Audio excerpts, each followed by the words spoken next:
Okay, Pei Vav and Aleph, about 4 lines from the bottom. So the Mishnah mentioned three Gitin that are puzzle, Midrabanan, but the right that's a good get. But Midrabanan is puzzle, and therefore she should not get married. But if she did, and she had children, so the children are not mamzerim, because with the right she is divorced, and the second marriage was a good marriage. Midrabanan, she shouldn't have done that. That's called puzzle. So it had three Gitin. One of them that was if that he wrote to get himself with his own manuscript, and there were no witnesses signed on it. Second case was that there was no Zman, there was no date on the get, but with the rights you don't need, Mirabanan you do need. And the third case was that there was only one aid, only one witness signed on it. So it says all of them are no good, but with the rights that they are good. And therefore, if the child was born from a second marriage, so then the child's not a mamzer. And we have to figure, okay, now we have the Gemara. This is going on in the first case. That he wrote to get from his own man means that his handwriting, the fact that it's his own manuscript, is the reason the Chorah why it's kosher with the Raisa. Because there are no Edim. That's what it seems to say. Rav said about this. Rav said on the Mishnah that it says in the Mishnah his handwriting. Sav Yodo. So of course that's what it says. It says the first case was that he wrote with his own handwriting and there are no Edim. That's what it says. Rav didn't have to repeat the Mishnah to emphasize the Mishnah says he wrote with his own handwriting. That's what it says. Hey, which one is he referring to? Ilay Maresha, the first case, which was this. He wrote with his own handwriting and there are no witnesses. Pshita. That's what it says. Of course, that's what the words of the Mishnah says. He wouldn't have said it again. What does it mean to say the second case where it says that they were Edim with no Zman? They didn't write the date.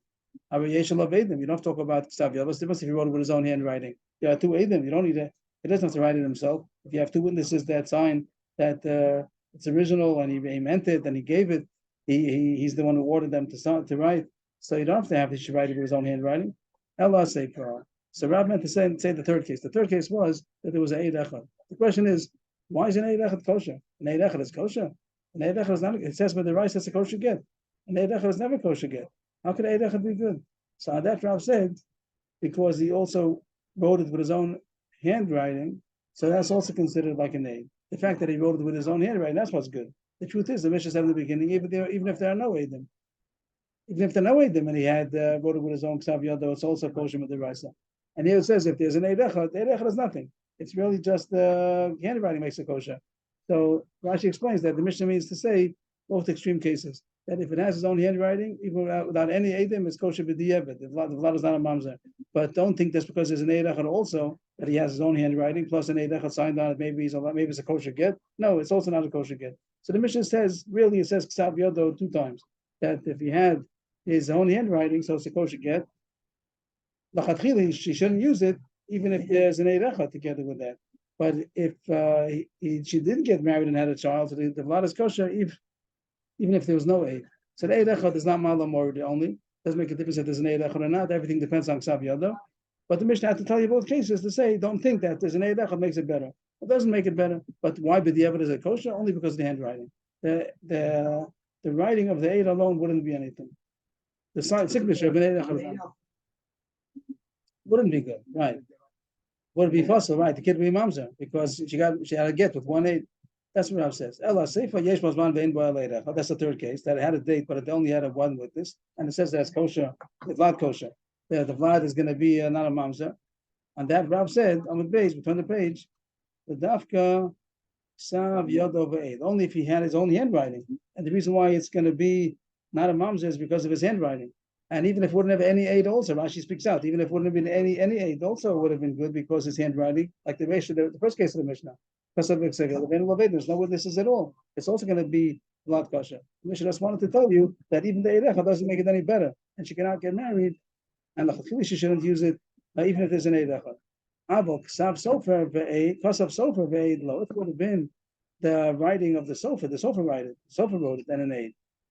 That wouldn't be good.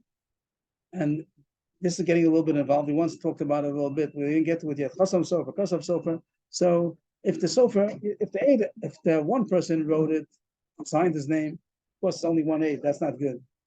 But if the Sofer wrote it, and 1 8 signed on it, so there is a tzad to say that maybe the Sofer's writing is also considered a kind of a signature. The fact that the Sofer wrote the text, he wrote the whole get, that's also like a signature means that I sign on the above. But if he wrote it himself, so that's also kind of a authorization. So Rav says that that wouldn't be. Right away Shmuel is going to argue and say the Ksav Sofer Ve'ed might be good enough. Rav says no. Ksav Sofer Ve'ed is not good. You have the Sofer wrote the text and one aid, different aid, not the Sofer. Somebody else signed one signature. That's not good enough. You might have thought that maybe it's considered two signatures. Rav says it's not considered two signatures. Shmuel argues, Shmuel Amra, Pilu Kasav Sofer Ve'ed is also good enough. That's is considered like two witnesses. So when our Mishnah says that Yesh Bozman Ve'en Bo'el Eid Echad, it's kosher. Why is it kosher? Not because he wrote it with the husband wrote it with his own handwriting.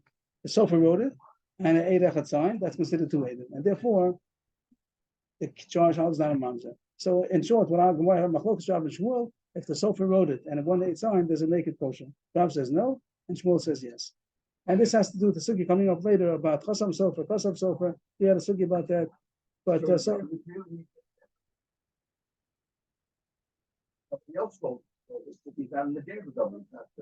The husband is the husband is not a question of the Gabriel. The husband is the one who's doing it. So it is better if he writes it. You even had a Gemara. Yes, but the question is if the outsider is considered at least an Eidach. The husband is much better. The husband, even if there be no Eidim at all, if he wrote it, like someone writes an IOU, with his own handwriting. So even though there's no Eidim, but his own handwriting. So the husband also wrote a get. Even had a Gemara that the husband is sometimes embarrassed that he doesn't know how to write a get. That it seems like it's more lachatchila the husband himself should write the get. So here the question is if there's an Eidach with the Sofer, is that considered to Eidim or not? Rav says not. Shmuel says yes. So and Shmuel says I'm right. Ksav Sofer Ve'ed is kosher. It is considered two witnesses. The scribes writing the text plus one other aid is good enough. Shavei Shaninu Ksav Sofer Ve'ed kosher. There's such a Mishnah. Now later on, it does say that's why we had a machlokes when it says Ksav Sofer Kosav Sofer Ksav Sofer Ve'ed is kosher. It might mean over there Chasam Sofer. It could mean that the Sofer is signed. That's what the Gemara is hinting to. The Rav says that Shmuel says that Ksav Sofer Ve'ed, even if Sofer didn't sign. Again, the Sofer he wrote to get. It could be that he signs also. Like it'll be one of the Edom also. Besides being the Sofer, he's also going to sign. And Shmuel says it doesn't mean that. Shmuel says even if the Sofer didn't sign, the fact that he wrote the get and one other aid signed, that's also considered two signatures. The handwriting of the get, of the text, is also considered good enough. And Shmuel says, therefore, I see that from that Mishnah that the Sofer's writing and somebody else's signature is good enough. So I'm going to say that's part of our Mishnah. You don't have to say Dafka that the husband wrote the get, so you have Ksav Yodo, and you don't need the aid at all. Even if the Sofer would have written it, and you have one aid, it's enough to be considered kosher. But Rav says that can't be the pshat. The Rav midami hasam tinasei lachatchila lachad diyeved. You can't use that Mishnah for our purposes. Over there, it says that she's allowed even it's kosher. It says it's kosher over there, like you just quoted. Afilu kasav sofer be'ed. If you say that it means this writing. Over there says that's kosher. Our Mishnah says that it's not kosher, that she shouldn't use it. It just says if she had children, the child is not a mamzer. Is only diyevet. So you can't learn your pshat from that Mishnah that you see the writing of the Sofer is good enough together with one aid. Over there, right? This the Gemara doesn't say, but Rashi says proves from that over there it's only talking about Chasam Sofer, only if the Sofer also signed. The Sofer wrote the text, he also signed his name, and then another aid signs the name. That's what it means over there. The Chasam Sofer means Chasam Sofer. But to just write it alone, you can't say the Mishnah over there says that's kosher because our Mishnah, even if you can learn our Mishnah says that Kasav Sofer and the aid, our Mishnah says that it's not kosher again. Only with the ever the kid's not going to be a mamzer. So how you Shmuel that are saying that Mishnah and our Mishnah are the same thing? That Mishnah over there says that's kosher. Our Mishnah says that it's possible. Just the child is not a mamzer. So how do you reconcile these two Mishnahs according to your pshat? According to my pshat. Over there, it's talking about Chasam Sofer, but Chasam Sofer is not good. But according to you, Chasam Sofer is good. The Sofer writing the text is enough to be considered one signature. So how do you reconcile two Mishnahs? Our Mishnah says that is possible, and that Mishnah says that's kosher. Shmuel lo kasha, ha b'sar for the muvak, ha b'sar for the lomuk. It depends how much of a mumcha, an expert, is the Sofer. If he's a Sofer muvak, he knows his business. So then even the chatchila is considered an aid. He's not going to write the get only if he knows that everything's being done correctly. But if he's not a professional sofer, so then the Mishnah says you should not rely on lachatchila. But the child is going to be kosher. So that's the way. Two ways to learn our Mishnah. When our Mishnah says again, the Mishnah had three cases. One was It was only Ksav Yodo. Ain't love, but no Eidim at all, just to get husband to get himself. Shouldn't use it, puzzle, but if she used it, she got married with it, the kid that's born is going to be not a mamzer. And everyone agrees to that. That Ksav Yodo, but the child's not a mamzer. Second case was no Zman, which is not our subject now. And the third case was there was an Eid Echad. Rav says an Eid Echad alone is nothing. What's an Eid Echad? Even if the Sofer wrote to get and there's an Eid Echad, Rav says also it's nothing. It has to be that it's Ksav Yodo, and you don't need the Eid Echad at all. The Chiddush is only that even with the Eid Echad, it's not kosher lachatchila. But the fact that it's good with the evidence is because of the Ksav Yodo. And Shmuel says that it's not talking about Ksav Yodo, it's talking about Ksav Sofer. Ksav Sofer, even if he's not a professional Sofer, the diavad is good. If he's a professional Sofer, even lachatchila, you can take the Sofer as writing the get and 1/8 to sign, then it's good enough. And if it's not a professional Sofer, so then don't get married with such a get, but with the diavad, it will be kosher. The Rav Yochanan, the same as Rav said, Ksav Yodo Shaninu, same as Rav. Amalei Rav Elazar Yeshal Avedim. So Rav Elazar also, like the Gemara, didn't realize which cases are going on. Case number 1, case number 2. Then he thought it was going case number 2, there are Eidim. So what do you have to have? That he should have his own handwriting? Amalei say, I meant to say on the last case, which is the same as Rav said before, that the last case where it says Yeshal Avedim means that the Sofer wrote it, not that you have to have his handwriting. So I'm sorry, Ksav Yodo. Rav Yochanan said that it has to be Dafka Ksav Yodo because the Sofer and it wouldn't be good. So Rav Yochanan holds like Rav. Ksav Yodo of the husband, but if it would have been Ksav, that's the case that the evidence is good because you have and the Ksav Yodo alone isn't good enough. If it would have only been Ksav Sofer and he holds like Rav, then it wouldn't have been good. And he doesn't say Shmuel's shot of Ksav Sofer is also good enough. End of that sugya, 2 dots. I would have put, I think. New sugya, Zimnin. It starts the sugya starts Zimnin, so it's a little strange way to start, but I think that's the shot. So we pointed out in the Mishnah that the Mishnah alone seems to skip a point. Usually it says if a get is pasha or puzzle, even if it's puzzle, it says sometimes we'll say don't use it, but if she used it and she got married with it to a second husband, so she doesn't have to get divorced. It talks about that. Teitze, lo teitze, and then it talks about also even if she should get divorced, but if she had a child, maybe the child's not a mamzer. You have all these different. Our Mishnah jumps to the middle stage. It talks about if she's allowed to use the get. Then it jumps to the third stage. If a child was born, it's not a mamzer. But it doesn't say that she has to get divorced. She shouldn't have used the get. She shouldn't have gotten married with such a get. She shouldn't have remarried, and she did. We tell her she has to get divorced. The Mishnah just jumps and says that if the child's born, it's not a mamzer, which is like a small leniency. There's a bigger leniency to say that maybe she doesn't have to get divorced with the Evid if she remarried. So that the Mishnah left out, and the Gemara is going to talk about that. Zim the number of Teitze, Zim the number of Lo Teitze. I think this is going back to the Mishnah, nothing to do with the previous subject. That sometimes Rab would say that if she used one of these 3 Gitin, so she Gitin Psubim, that if she shouldn't use it, and if she got married, she has to get divorced. Sometimes he says she doesn't have to get divorced. So it's a steering Rab. What does Rab mean to say? Okay, so how could that be that Rab changed his mind? No. Yesh labanim lo teitze. Ain't labanim teitze. The Mishnah says that if she has a child, child's not a mamzer. So also, she doesn't have to get divorced either. Because we don't want to say she should get divorced and the kid's not a mamzer. It's going to get confusing. If she has to get divorced, you're saying that it wasn't a good get that she used, and therefore the kid is going to be a mamzer. So to keep everything in sequence, reconciled and aligned. So if she has children, which are not going to be a mamzer, then she can stay married. But if she doesn't have children, we'll tell her to get divorced. So the Mishnah says it's puzzle, and the child is not a mamzer. Yes, everything's drawn. If it be the Raisa, then the kid's a mamzer. If it would be possible with the Raisa, she never got divorced, then she right. So, but he said that's only if she has no children. Once she has children and the kid, we don't want to make people should think the kid's a mamzer, so she can stay married. You have a kasha on this. How can you say that she sometimes doesn't have to get divorced?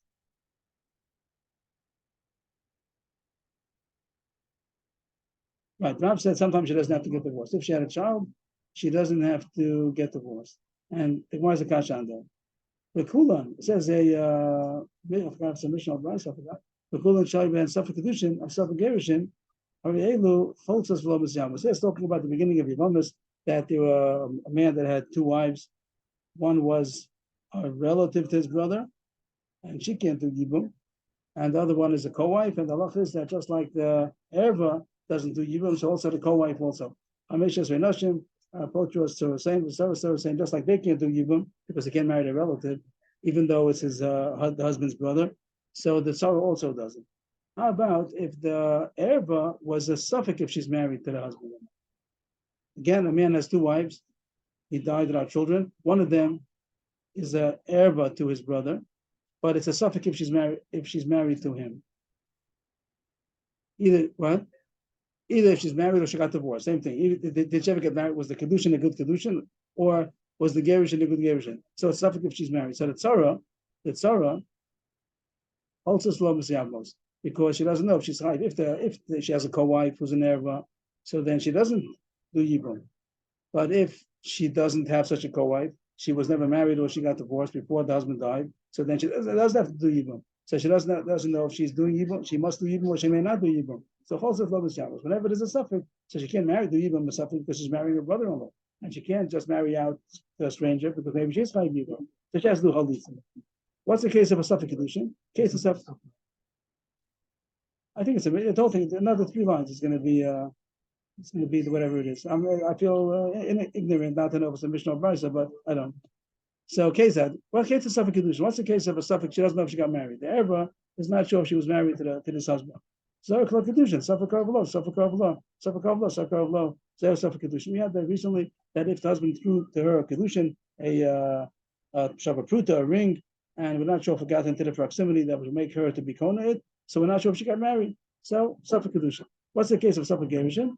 It's not really a suffix gerushin. It's going to be a gerushin derabana. It means it's a gerushin deraisa, but the rabbanan is possible. It's not really a suffix gerushin. Suffix kedushin is the case of a suffix kedushin. He could have had a suffix gerushin also that he threw her a get. You don't know if it was in her proximity. But the Mishnah over here, the Brisa, it gives a case of a suffix gerushin, which is not really a suffix. It's with the Raisa, it's a good get, but the rabbanan is not a good get.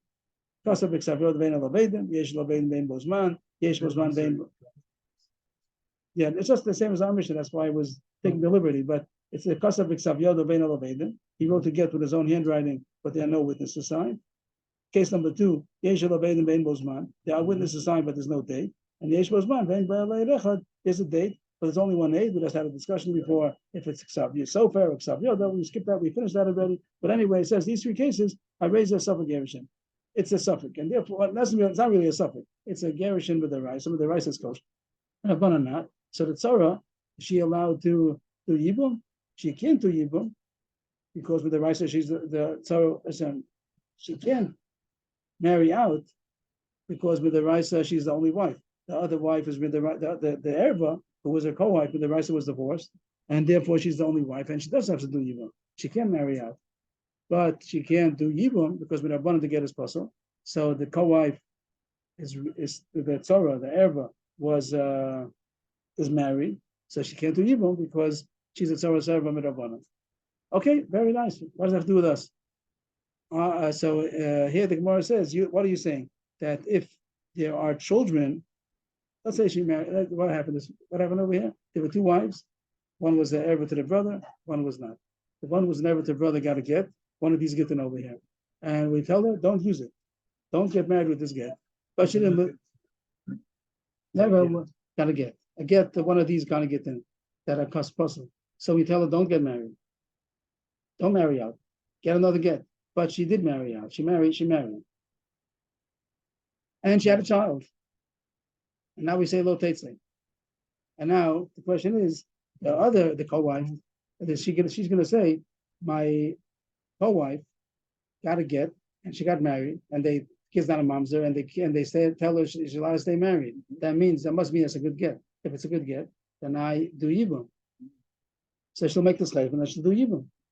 So that's a kasha. If you hold that you don't want her to do yibum by allowing the erva that married out with this possible get to stay married, you're going to cause her to do yibum. Agzera, she might do yibum because she'll think. Don't you see that the rabbi said that it's a good get? The fact that she doesn't have to get divorced from her second husband. If you're going to say, Rav, that if she had a child, lo tetzei, so the co-wife is going to do yibum because she's going to say, you see, that the rabbi said that it's a good get. The fact that they let her stay by her new husband. But the Gemara says that's not such a that's not a kasha. Tisya ben bekach klum shasha de'abanani. No, ben bekach klum kama.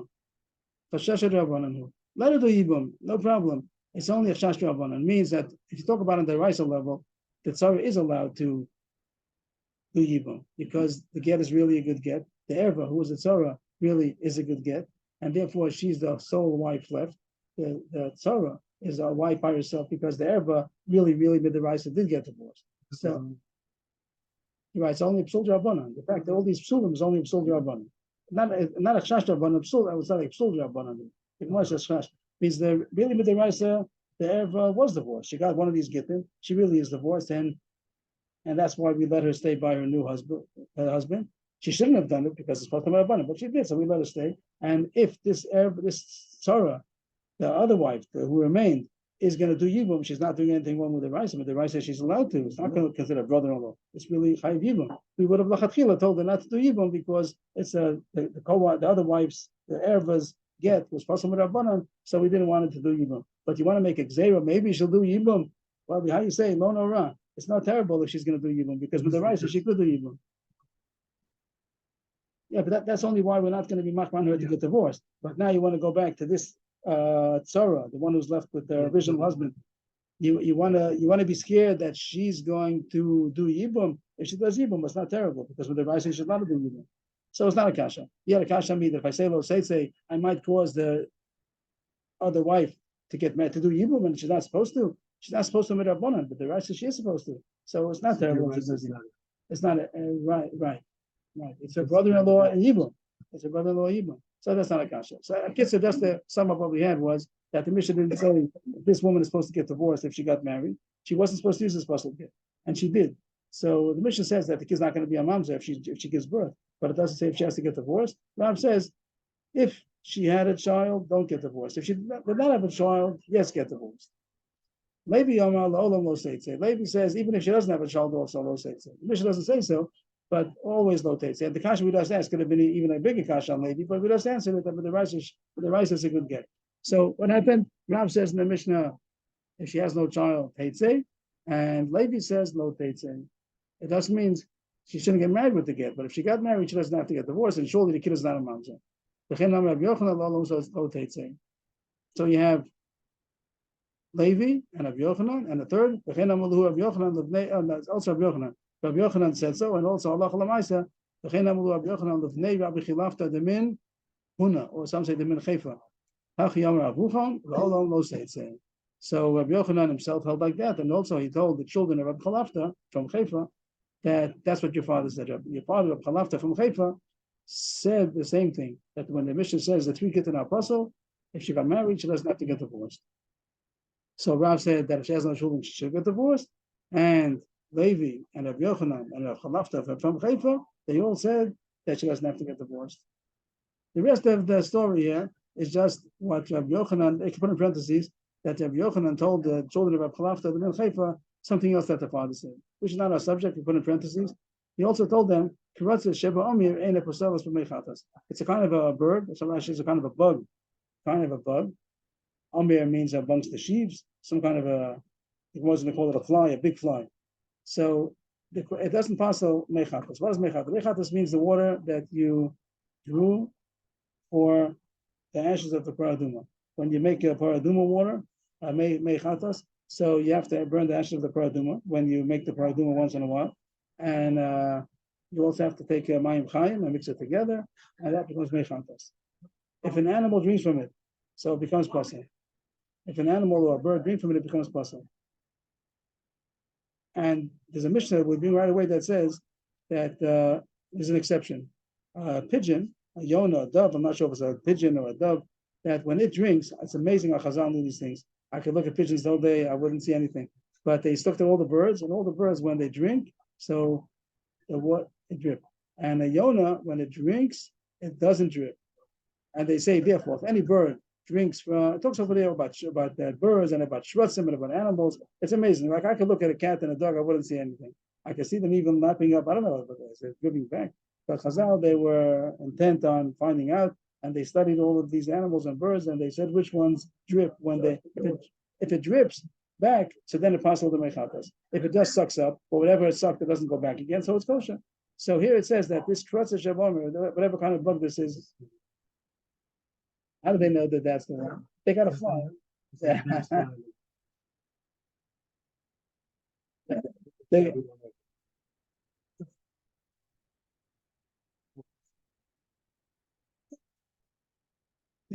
it looks good. Okay, that's not very. Okay.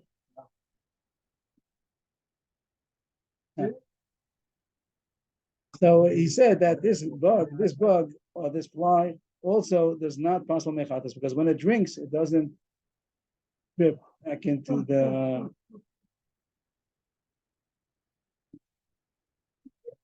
Why does it make it possible? I can't say that I know. What does Rashi say?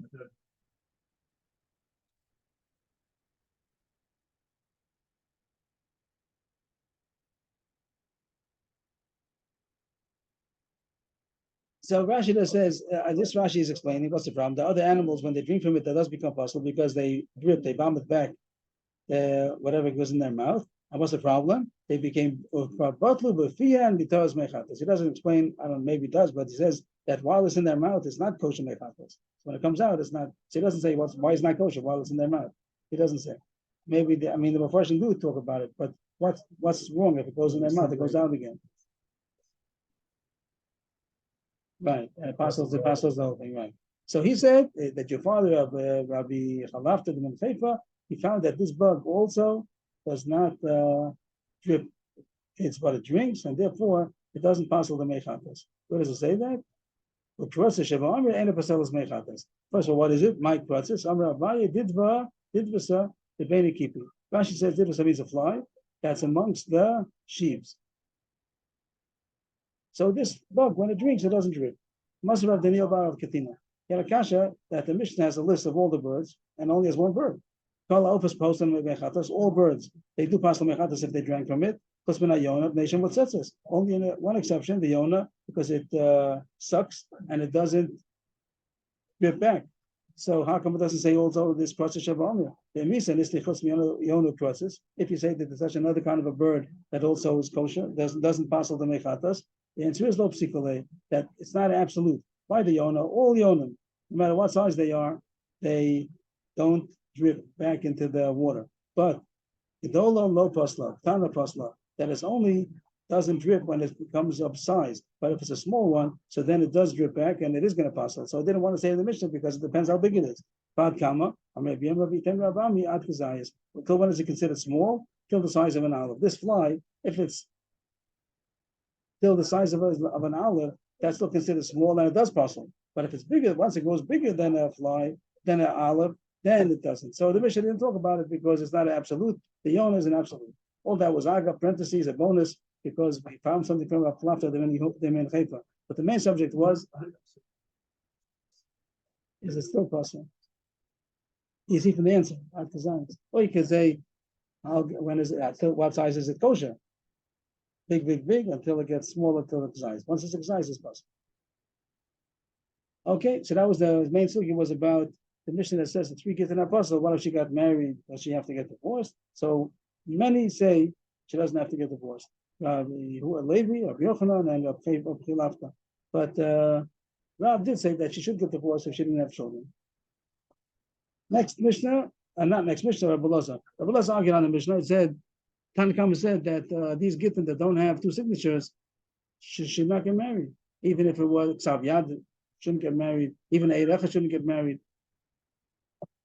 But yeah, but if she got married, it's not a mamza. But she shouldn't get married. Rabbi Lazar argued in the Mishnah and said, Eidim Mesira Karsi, and therefore it's even a Chatchilas kosher. As long as you have Eidim that saw the transition of the get from the husband to the wife, that's enough, even though nobody signed. Even though you had a sofa that's wrote to get, not the husband, and you had no Eidim at all, but the get is a kosher with the right, it's kosher, even the Chatchila, not only with the Eidim, even the Chatchila, because the Eidim is Sira. The Eidim that witnessed the transition of the get from the husband, that's what counts, not the Eidim Chasim. They don't need Eidim Chasim. I'm Rav Yudam Rav. The whole Gemara now for the next 20 lines or so, till the Mishnah, is all going to be who you pass like. And the gist of the Gemara is going to be, we pass like a Balaza. We pass like he made the Mesirikas. We had a lot of times, the Chasimakas, the Mesirikas. Here it says, we pass can the Mesirikas. And you don't really need Aiden to sign. Taking the Olam, they should sign them. We should be able to find verification. So, first it says, Rav Yehuda said in the name of Rav, Allah Kabbalazah begitin.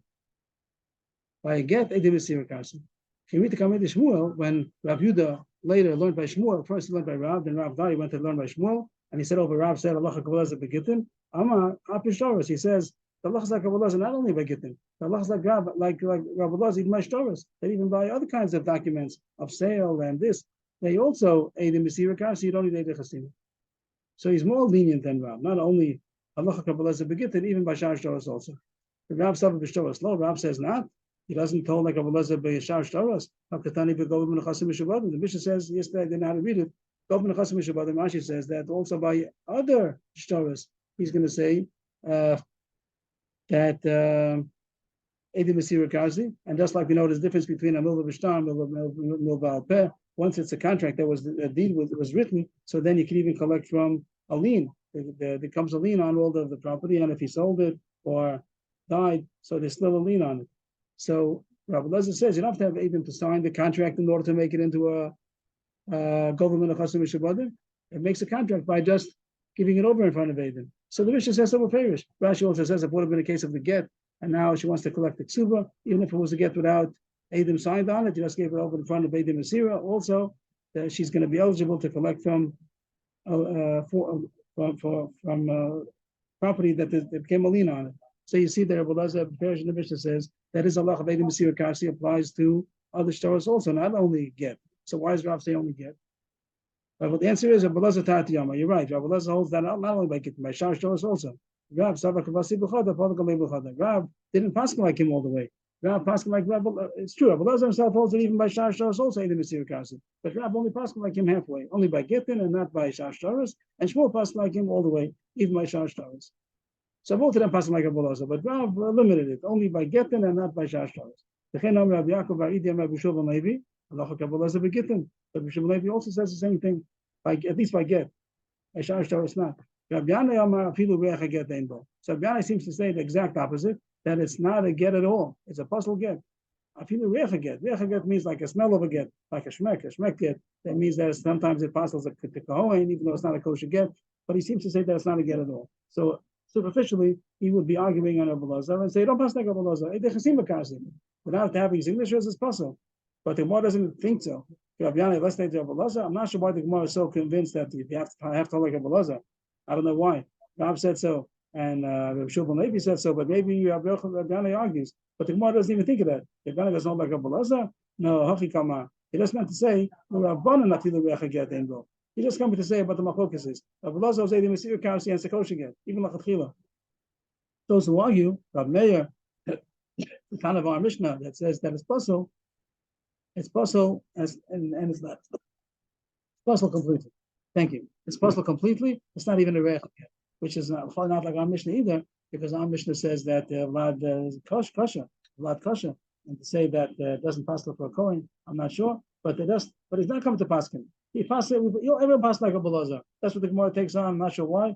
That every passes like a Belazar, either Mesir Kasi, at least by Gitin, and he's just saying that Rabbanan who argue on Rav Belazar, they hold either Chasima Kasi, then it's not a get at all. No, Reach get is just more complicated, but it's not worse. A get is divorce.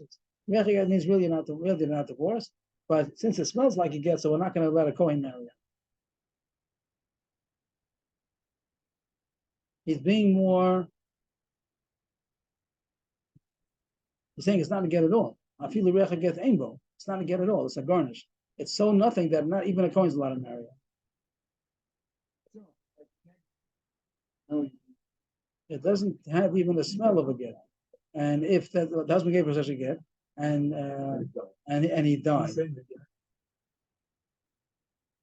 a get we have the Mishnah has 3 get in the person, because of Xaviodo and so it says that it's Tanakama says so. The question what the philosopher says that's kosher get. Tanakama says it's not kosher, but the kids if she remarries and the kid has a kid, the kid is not a mom, and he's saying that if it's not a get at all. I'm sorry. It's not a get at all, right? It's not a get at all. That's extreme. It's not a get at all. Which means either chesima kasi and it's not a get at all.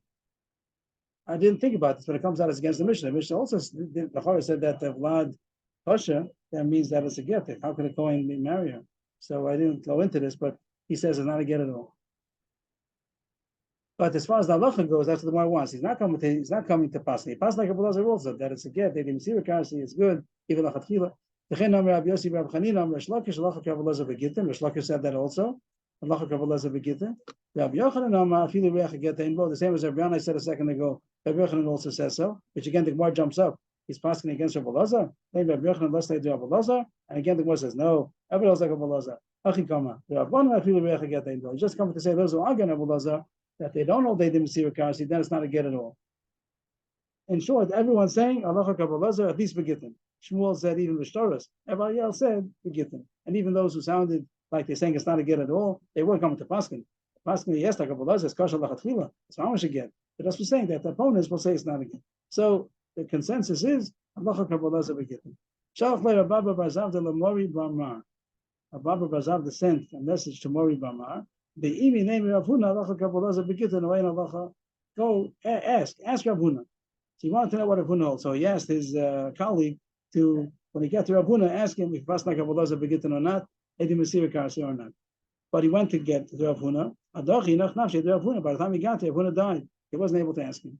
But Rav Huna's son was still available. Amalei Rabba Brei, Rabba the son of Rav Huna, Rabba Brei Rav Huna.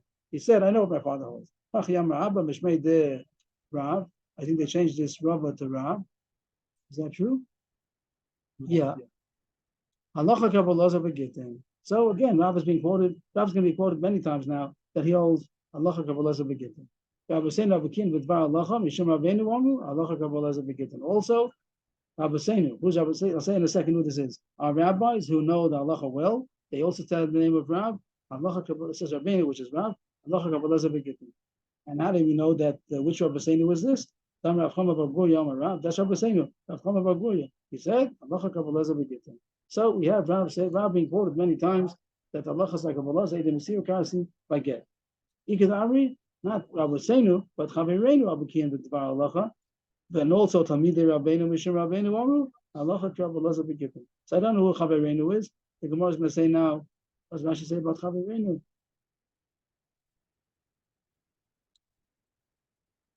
Rav Chisda. So here it says that Rav Chisda is called Chavereinu, and also Talmidei Rabbeinu, which is going to be Rav Chama bar Gurya probably.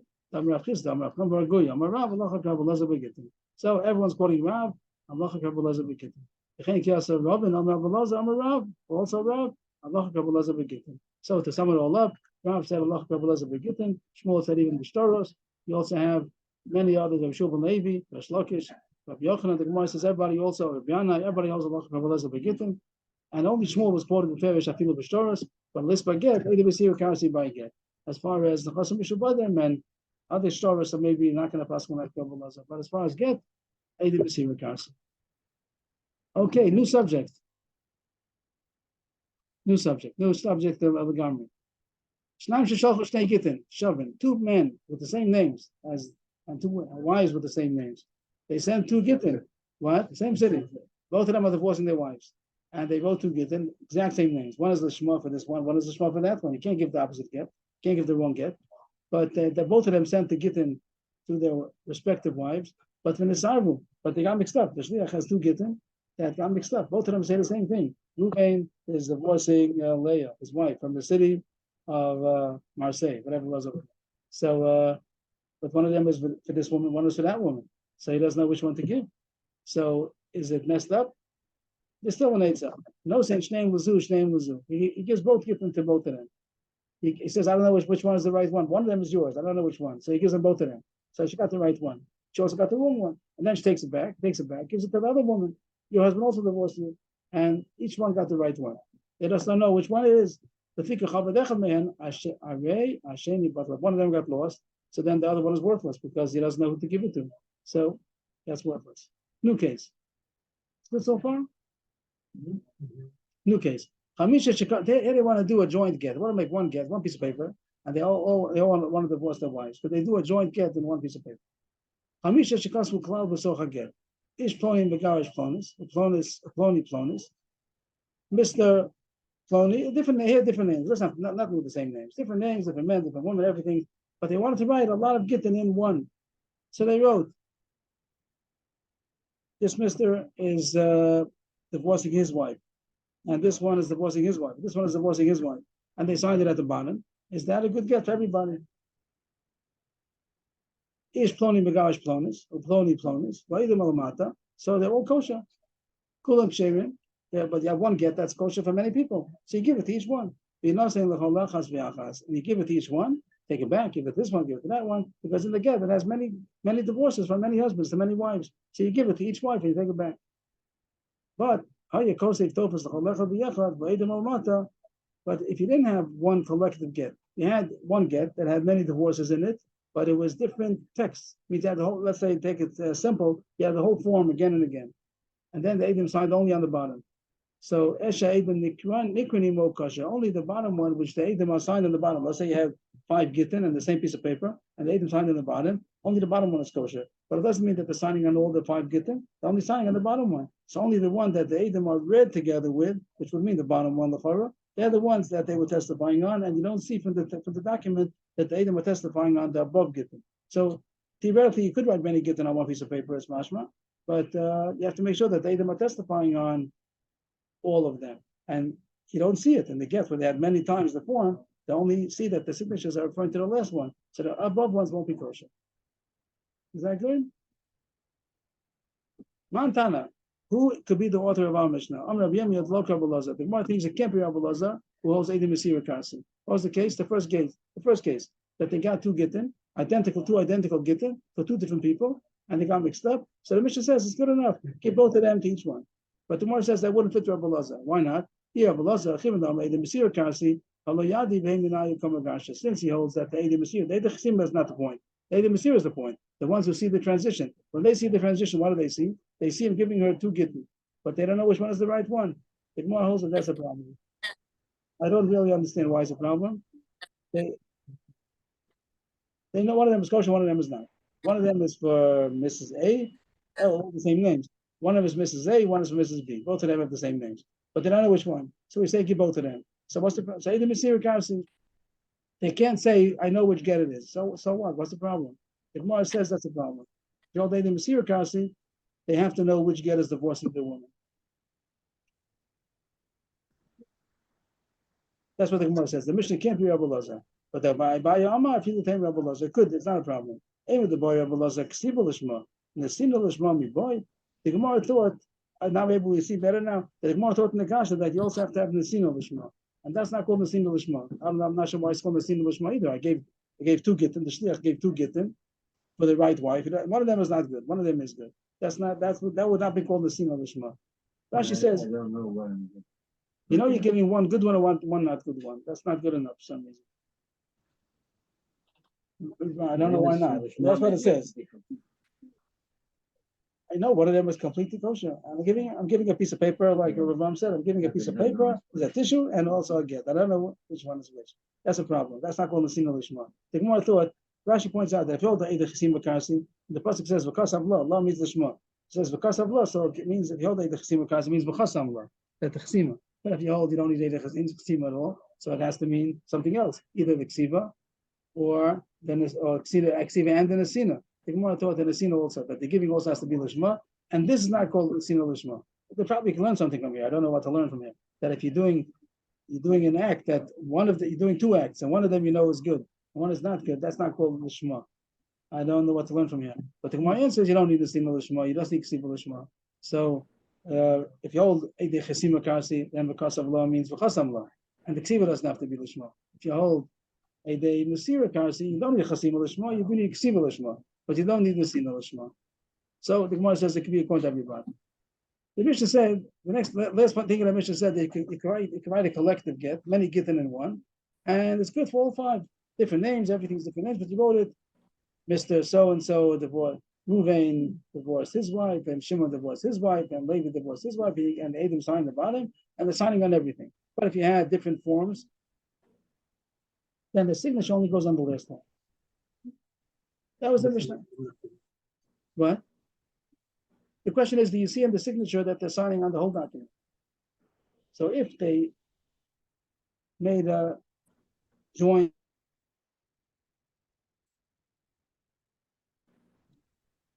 The wording. the wording will show us if it clouds it. So, right. So the Mishnah. So the way the Mishnah talked about it was that he said Reuven divorced his wife, Shimon divorced his wife, Levi divorced his wife, and has the own nusach. The Mahach l'Snasava l'Chalman the Tzavian, and then they signed at the end. I call Shor of a time, so they signed in everything. But if you wrote a different form for each one, and then they signed at the bottom, only signed on the last one. But the Gemara is going to say that it's not so simple. I made it simple, but the Gemara is going to say now it's not simple. One line up. Then it's a good get for everybody. What's the case where he wrote everything cumulatively? That's the right word. He did everything cumulative. He made everything in one, collectively. And where's the case where he did each form separately, and it's only the last one is good? If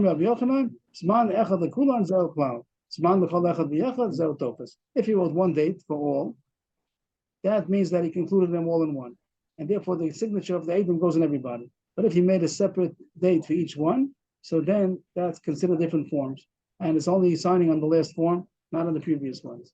If he's going to say Reuven, we'll say soon about what the date means, but he says the date, and he says Reuven divorced his wife, and the date, and Shimon divorced his wife, and the date, and Levi divorced his wife. Then it's considered separate forms, even if you don't write the whole form over. If I made it extreme, that they all wrote the whole form again and again, surely it's only going on the last one. But even if you didn't write the whole form, but you wrote a date for each one, that's considered separate forms, and the signature only goes on the last one. If you only wrote one date, that includes everybody. Reuven divorced his wife, Shimon divorced his wife, Levi divorced his wife on this and this date. That's considered all collective, and the Eidim signed and everything. That was Rabbi Yochanan. The Shlokish Amar, top of the page.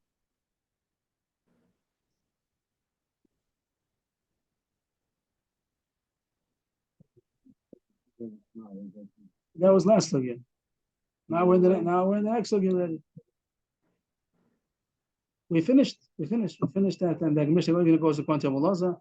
Now we're talking about what makes a get considered collective or what makes it considered an individual Gitin. So Rabbi Yochanan said if it has a date for each name, then it's considered individual. But if it has one date and it says Reuven divorced his wife, Shimon divorced his wife, Levi divorced his wife, that's considered collective, and the Eidim who signed on everything. But Rabbi Yishlokish says, top of the page, that's not enough to make it considered collective just because it has one date. Even if it has only one date and it says Reuven divorced his wife, Shimon divorced his wife, Levi divorced his wife, that's still considered three separate forms. And when the Eidim signed, they might have only signed on the last one. So what is the case that's collective? What will Shlokish say that's considered one collective get? The case of Anu, Ploni, Ploni, Gerashinu, Shosenu, Plonis, Plonis. That he has to put all the men together. Reuven and Shimon and Levi divorced their wives, Rachel and Leah and Bilhah. That he has to put all the names. Of course, we know whose wife is who, but it has to say all the men together. That's called collective. Then you can't say they only did on the last one. He said Reuven, Shimon, and Levi divorced their wives, Plonis, Plonis, and Plonis. So that's considered collective. So Shlokish is more machmir that if you say Reuven divorced his wife, Shimon divorced his wife, Levi divorced his wife, then only the last one is divorced. And according to Rabbi Yochanan, they're all divorced in that case also, as long as only one day. Everyone will agree that if he wrote Reuven, Shimon, and Levi divorced each one, divorced their respective wives, that is considered collective, and there's Eidim signed and everything. Masafla Rabbi Abba. Rabbi Abba asked the Kasha. Rabbi Yochanan, the Amar Zman Echad Lekula and Zeu Klau. Rabbi Yochanan holds that as long as there's one date, they signed and everything. He wrote, that means the case of the Mishnah. Reuven divorced his wife, Shimon divorced his wife, Levi divorced his wife on this date, on one date. So then that's collective and they signed in everything. Don't we find other places where we say that they only signed on the last thing that was mentioned? We should be worried that when the Eidim signed, they only signed on the last one, even if they wrote one date. Milo Tanya, did we not run in a brisa? No, they only signed on the last one. we don't see more of a testimony only on the last thing that was written. You could say that, but the Gemara is going to prove it from the Brisa that we're choshish that they only signed on the last thing that was said. Milo Tanya, Edom Chasuman al Sheila Shalom in the get. I don't get the story here, but in the get they ended off the get with also sent regards to Plony. It has a get. Sheila Shalom means greetings. And again, it was a get, and they wrote Sheila Shalom in the get. So they had a get, the whole form of the get, and the get ended off with a Sheila Shalom. We are interested in the welfare of Plony or sent regards, and said they didn't get for some reason. And the Edom signed. So it says here, Yechoshis only signed on the regards. They didn't sign on the whole get. Edom Chasuvan al Sheila Shalom the get, puzzle, because Chashin and Shem al Sheila Shalom puzzle. They only signed on the regards. I mean, you don't have to sign it, you don't need a signature on regards. Like, you don't have to verify anything. So I don't know the answer to that question. But you see that they only signed on the last thing that it says. So even though you wrote one date, since it says Ruvain divorced his wife, Shimon divorced his wife, Levi divorced his wife, maybe they only signed on Levi. Dr. Fine, did you want to say something? I thought somebody said something. Okay.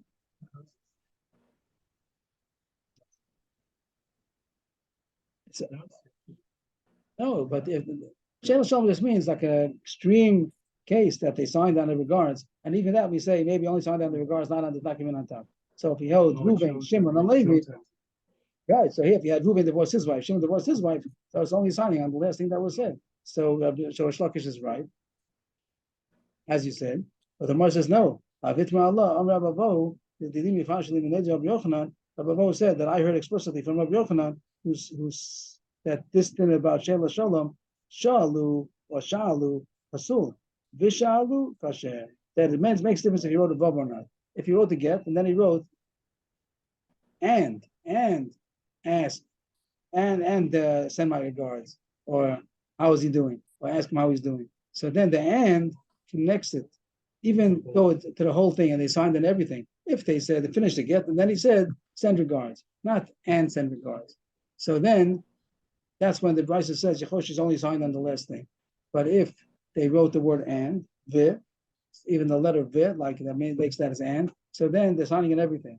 Okay, now me the Sibbe Ploni. Here also, it doesn't just mean Ruvain divorced his wife, Shimon divorced his wife, Levi divorced his wife. Then you're right. Then we'll say maybe only signed on the last thing that Levi divorced his wife.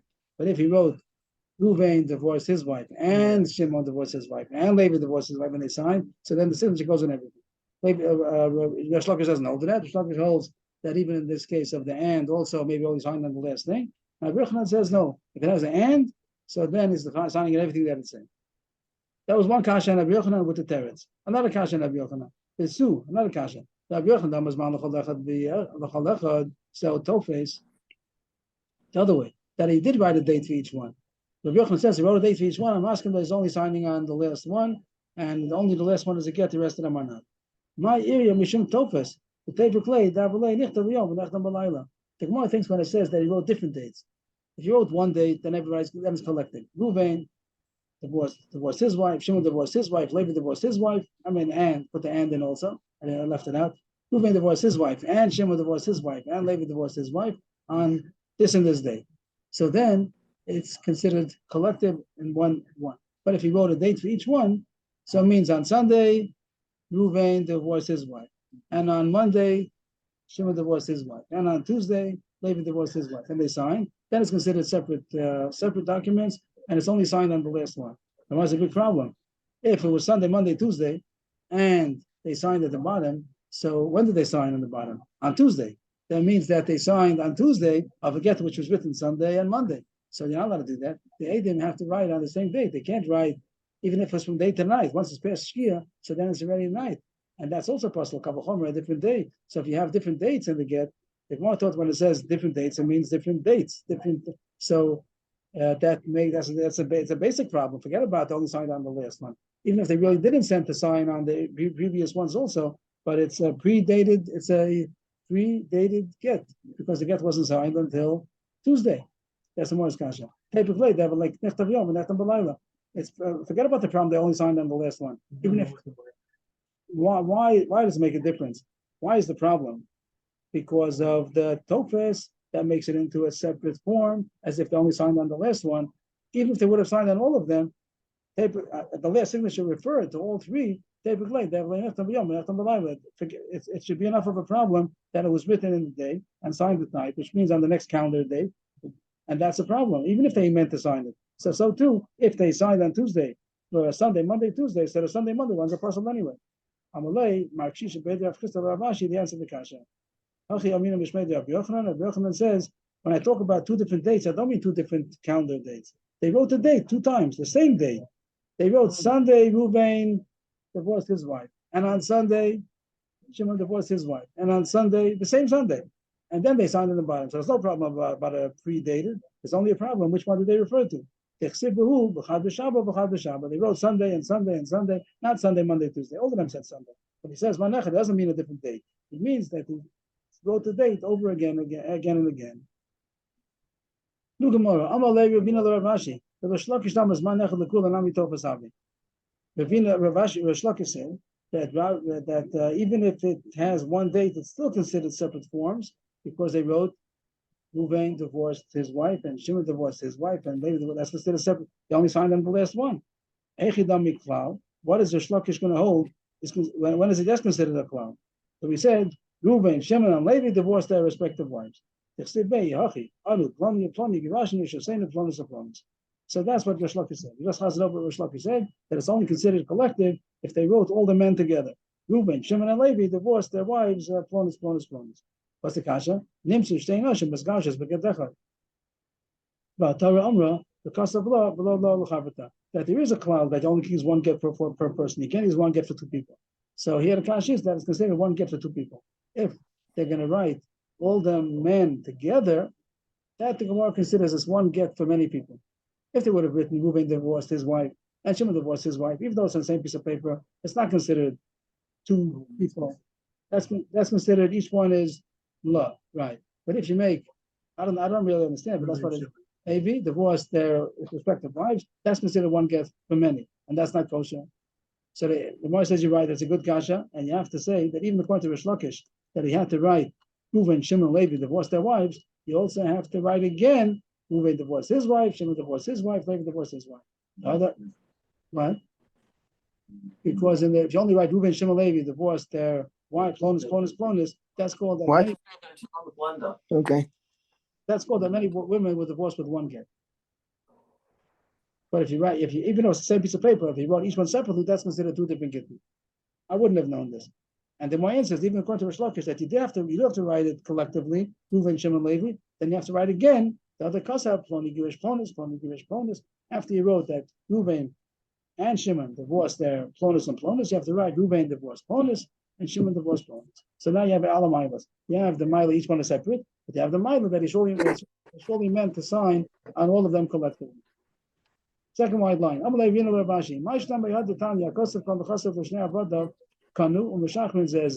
Gemara has a brisa that sounds like you could write one get shichra, one liberation document for two of them. The same thing.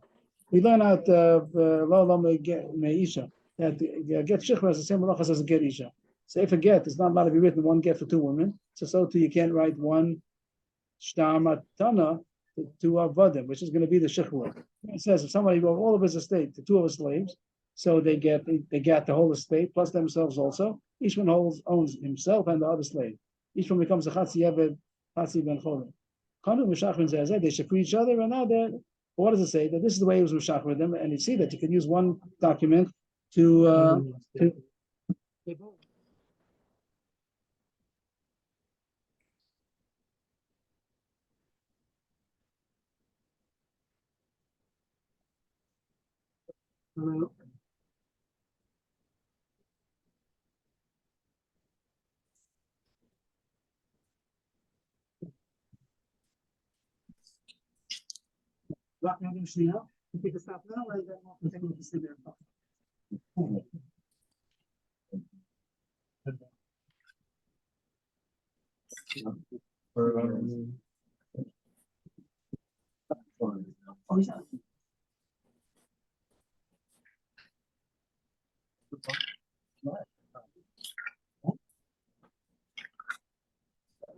What?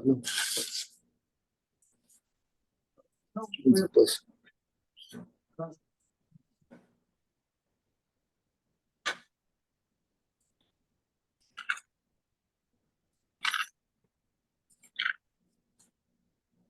Somebody.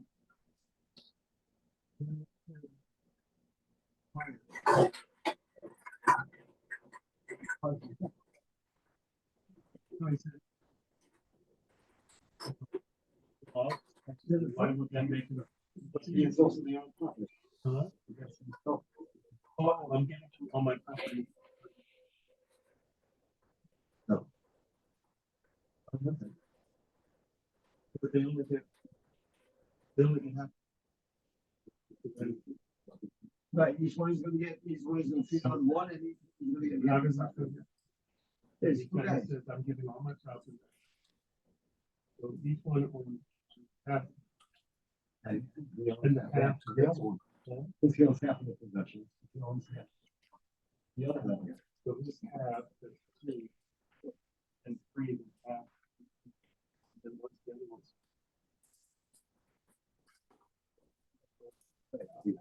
Biggest first one. That's the what if the one that got 3? They trust each other. One guy goes and squeezes him, then you gotta, I'm not being you. Well, in general, we have we force Before people order treat way. together here.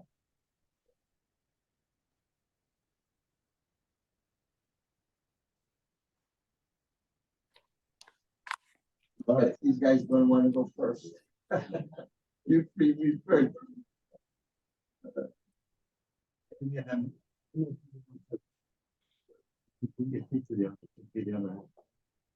The first one will be.